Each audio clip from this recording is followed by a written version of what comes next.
Here I am, rambling into a camera, double fisting beers. Welcome to my life. It's a good one, this one.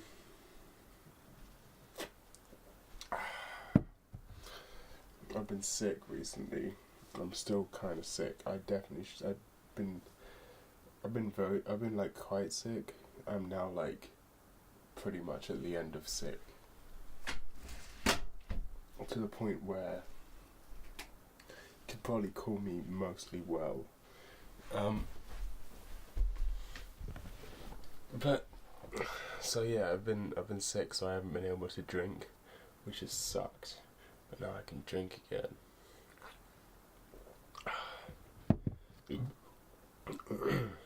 Today I'm talking about climate change, global warming, whatever you want to call it.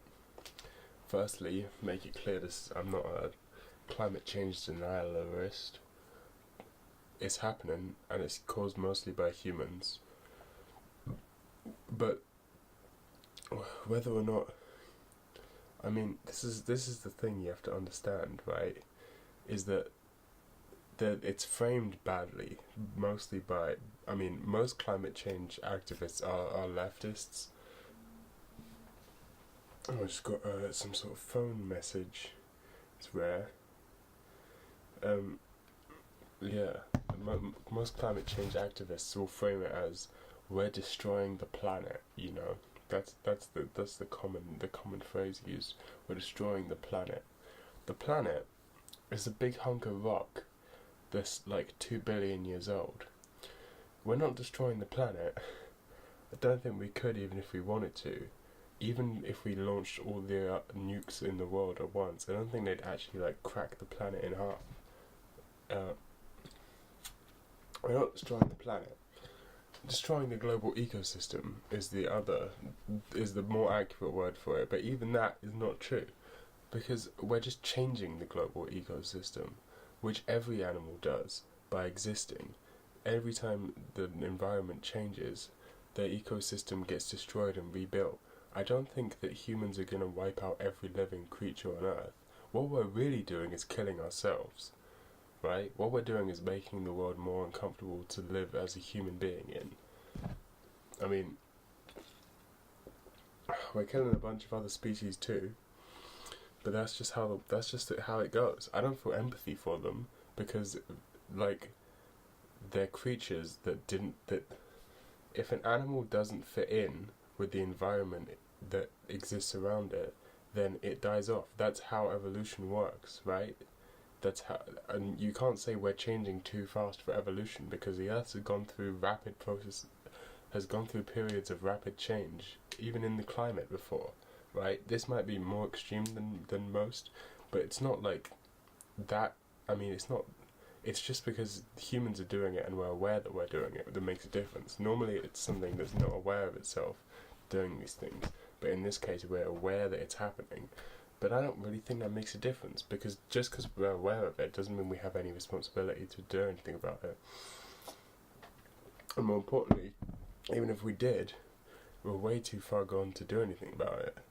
If we wanted to do something about it, 20 years ago was probably like the last point where we could have turned it around. It's not happening no more. These people are delusional. If they think that we can stop climate change, like even the communists and stuff that say we need a revolution right now so that we can stop climate change. As soon as capitalism disappears, all climate change will stop. I mean, that's just not how it works. It's just not how it works. Climate change is definitely in big part due to capitalism being the prevailing economic system in the world, or social system in the world, whatever you want to call it. That doesn't matter. None of that. It's inconsequential because it's happened already. You're like, yeah, that's why it happened. Whatever. You can talk about that, but that doesn't change that it's happened, right? You can't stop it at this point. You've set the ball rolling. There's no point talking about extinction rebellion. Like, come on, governments, we've got to stop this right now. Because it's not going to happen. It's impossible. The governments are too bureaucratic to change something that quickly. They just don't work like that. the only way to even if there was a people's revolution tomorrow, it would have to be global and it would have to be instantaneous. And even then, would we stop all carbon emissions? And even if we did stop all carbon emissions, there's no guarantee. Like we're too far. We're already gonna see like a 2-degree rise. I'm pretty sure that's what that's the general scientific consensus is. We're already gonna see a 2-degree rise, even if just from what we've already done, and that's pretty terrible. So we shouldn't be talking about it it's something we got to stop. It's something that we got to deal with. So the climate change is going to happen. Let's see what it's going to do and how we can deal with those problems. But really, more importantly, is even in extreme climate change conditions, the worst thing that's going to happen is a few, what? So it's only going to be good because it puts pressure on humanity. Humanity is super comfortable right now. We're not really threatened by anything. I mean, there's the occasional natural disaster, which threatens us and shows us that we're still not as in control as we think we are. But we need more of that. Do you know why? Because when we think we're in control, we're complacent. But as soon as we're informed that we're not complacent anymore, we're like, oh shit, nature still has its hold over us. We gotta overcome this. And that drives us as a species towards transhumanism sort of things, right? When earthquakes are happening all the time, and actually earthquakes, I don't know if earthquakes are actually something affected by the climate, probably be more like hurricanes and shit. We'll feel much more. It's kind of like the way that the alt-right frame their problems, we're backed into a corner here. We're martyrs, you backed us into a corner, so we had to fight back. Whether or not that's true, it doesn't matter because I'm talking behaviorally here, right? If you feel like that, then you fight in a certain way, you act in a certain way. So when we feel that we're being backed into a corner by nature, we're more likely to attack, to defend ourselves against nature, right? And the way to defend yourselves against nature is by improving technology, which is my ultimate goal, because being a human being is horrible, and improving technology means being one step closer to no longer being reliant on this meat body that I inhabit right now. So yeah, climate change is a good thing, and anyone who says otherwise is probably a bloody humanist, or possibly even a bloody Marxist. Don't know which one's worse. Probably they're both. I'm joking, by the way, Marxists out there. You know I love you. You know I love you, Marxists.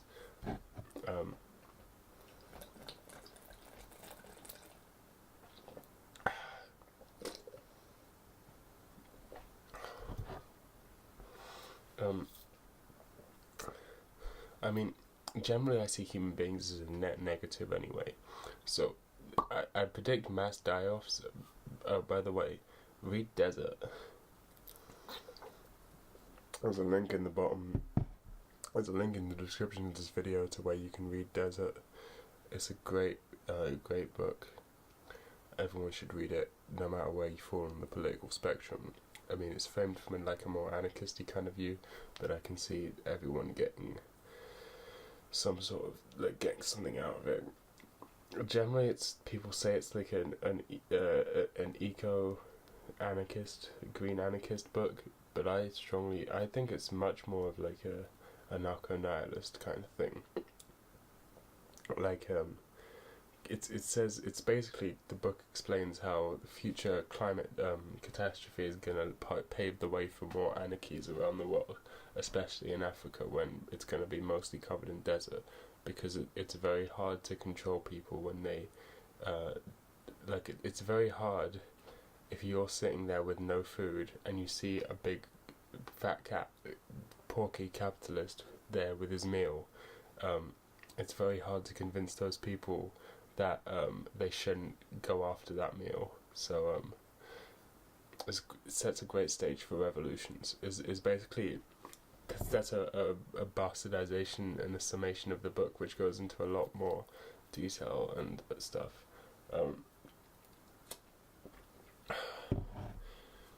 basically, yeah, a lot more statistics and science in that book than is in this video. Would highly recommend it. So read Desert, and then you don't even need to watch the rest of this video. But yeah, climate change is a good thing because it pushes human beings closer to extinction. I'm not like one of those weird eugenics people. That one did a number on me. I'm not one of those weird eugenics people, but I know I sound like one when I'm saying that like only the best species will survive when the climate catastrophe comes. But I'm saying that if it forces you to become adaptable, right? Humans are supposed to be the best animals because they're the best at adapting things. Like that's why we're the dominant species, because we can adapt to any circumstance. But that's also our biggest downfall, and why we've allowed capitalism and wage labour to go on for so long, because we can just adapt to it. So we need to be pushed to the edge of our adaptability, right? We need to go further, make it really uncomfortable to exist as a human being, so that every resource is to changing what being a human being is, or to changing what the environment that surrounds being a human being is, right? Which can only be a good thing for anyone who wants social change, because it gives you a chance to get whatever social change you want out there, right? When the majority of people are pretty satisfied with the status quo, I mean, they may have some minor problems, but I'm talking like neoliberalism is the prevailing ideology, right, in the world. The majority of people are satisfied with the status quo, if maybe they're like a little unsatisfied with some things like war or whatever. In general, most people are satisfied.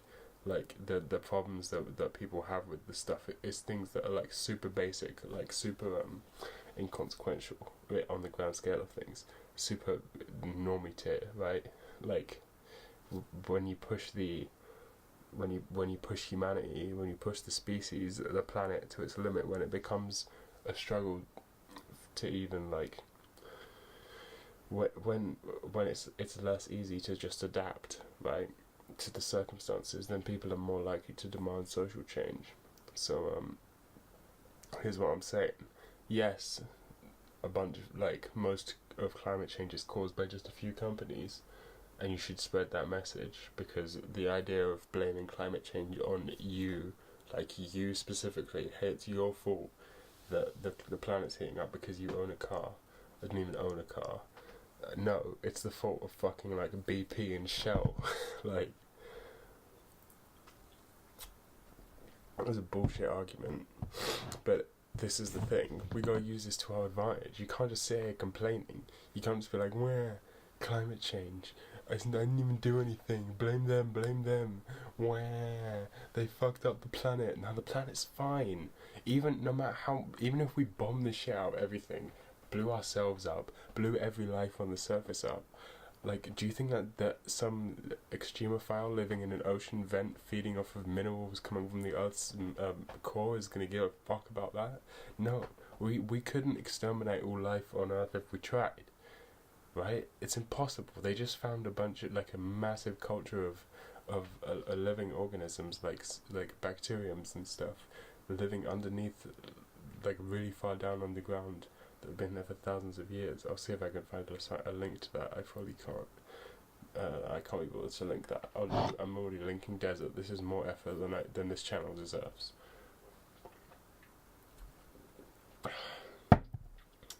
So yeah, in conclusion,